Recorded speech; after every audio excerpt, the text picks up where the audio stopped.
لقد خلقنا الإنسان في أحسن تقويم আমি মানুষকে সবচাইতে সুন্দর আকৃতিতে তৈরি করেছি।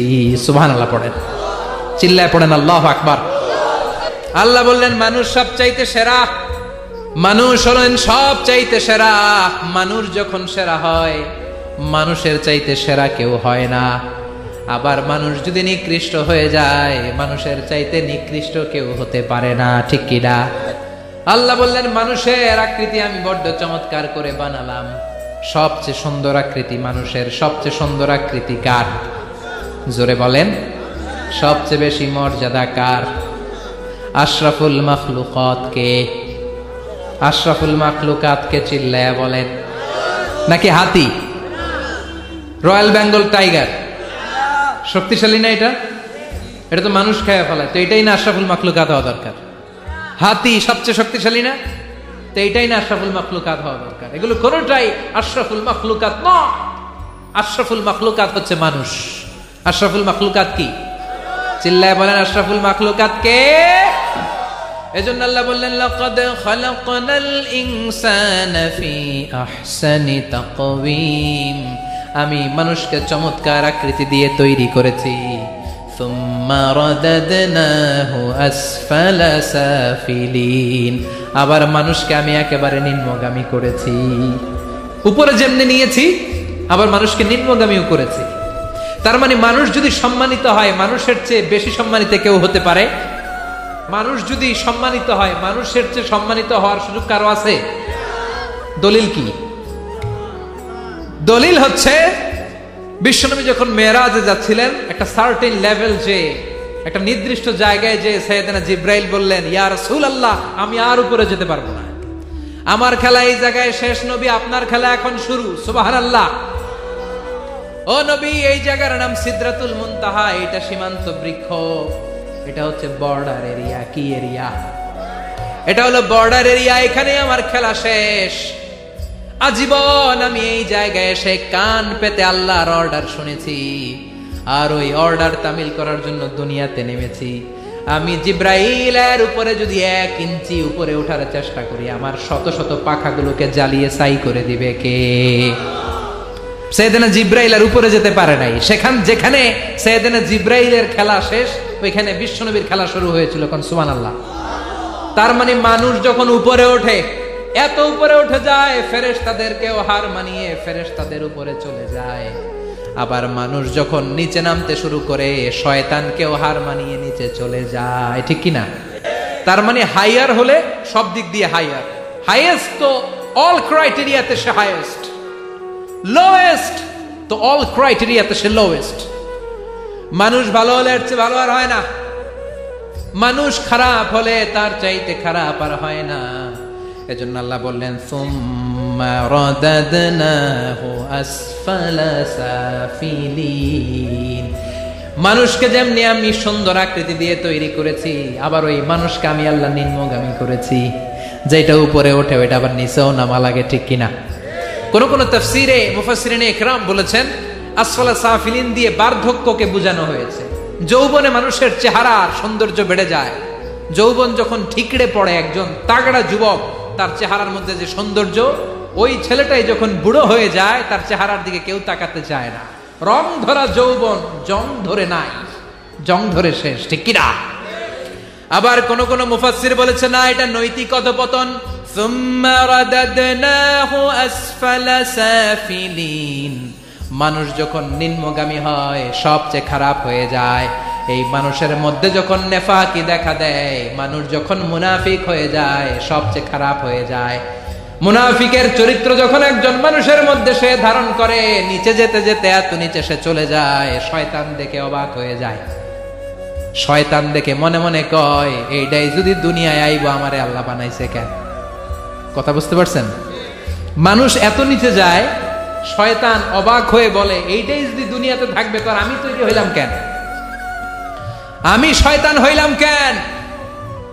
এজন্য মানুষ ভালো হলে সবচেয়ে ভালো, খারাপ হলে সবচাইতে খারাপ। তার কারণটা কি? মানুষ যখন খারাপ হয়, পশুর চাইতেও খারাপ হয়ে যায়। জোরে বলেন ঠিক কিনা?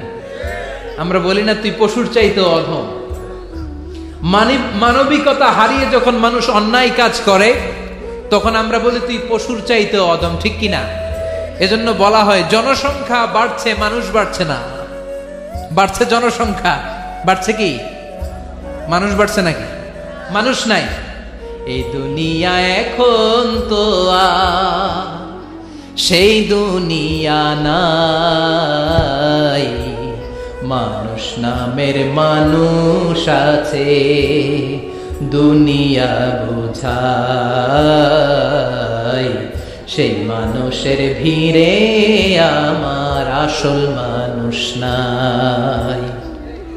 এই দুনিয়া এখন তো সেই দুনিয়া নাই, মানুষ নামের মানুষ আছে, দুনিয়া বোঝাই, সেই মানুষের ভিড়ে আমার আসল মানুষ নাই। আসল মানুষের বড় অভাব, এজন্য বাড়ছে জনসংখ্যা, মানুষ বাড়ছে না।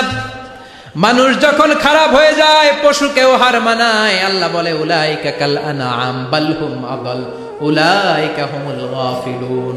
কারণ একটা সিংহ কখনো আর একটা সিংহকে মারে না। খেয়াল করে বুঝেন, সিংহ কোনোদিন সিংহ মারে নাকি? বাঘ বাঘ মারে নাকি?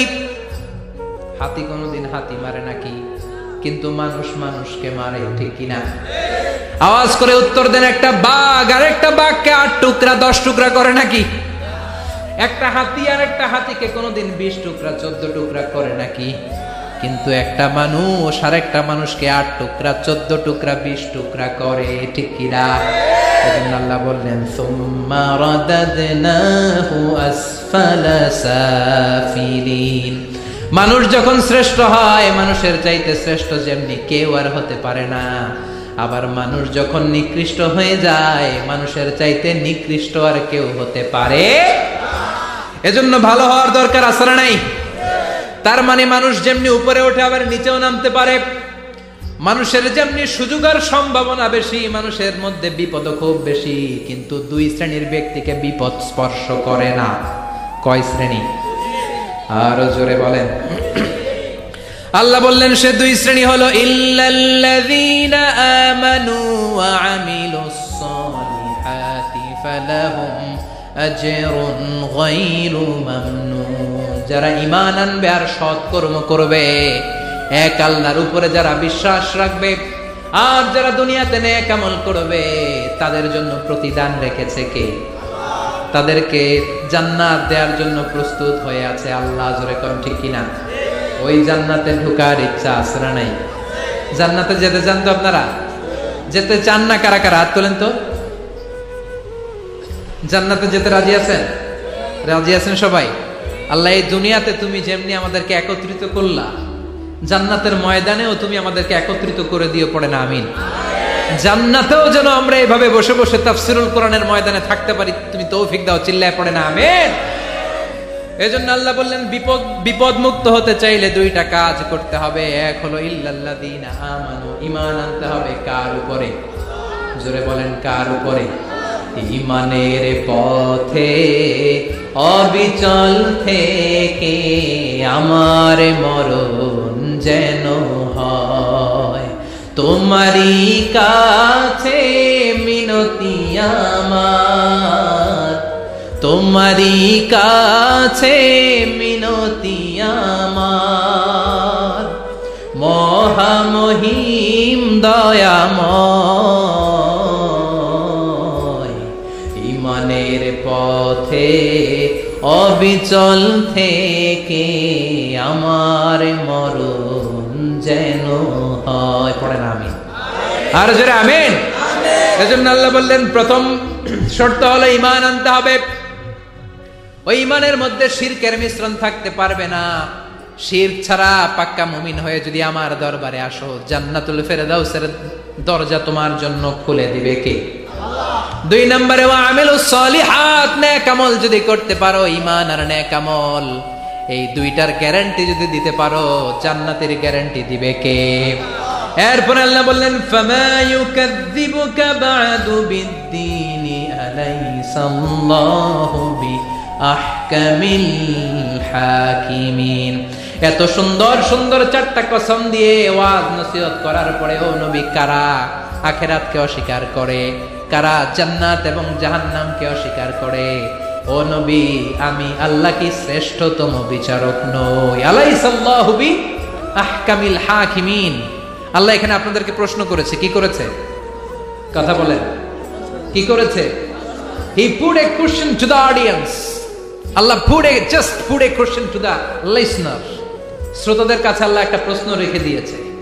8টা আয়াতের সূরা সূরাতুত তিন যখন আপনি পড়ে শেষ করলেন, আল্লাহ একটা প্রশ্ন দিয়ে শেষ করবেন।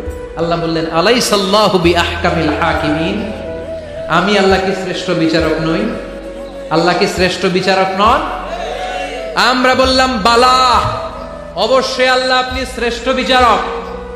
আবু দাউদের বর্ণনা, বিশ্বনবী বলেন, কেউ যদি সূরাতুত তিন পড়া শুরু করে, পড়তে পড়তে পড়তে পড়তে শেষ আয়াতে যখন চলে আসে, সে যখন পড়ে আলাইসাল্লাহু বিআহকামিল হাকিমিন, এর মানে হলো আমি আল্লাহ কি শ্রেষ্ঠ বিচারক নই?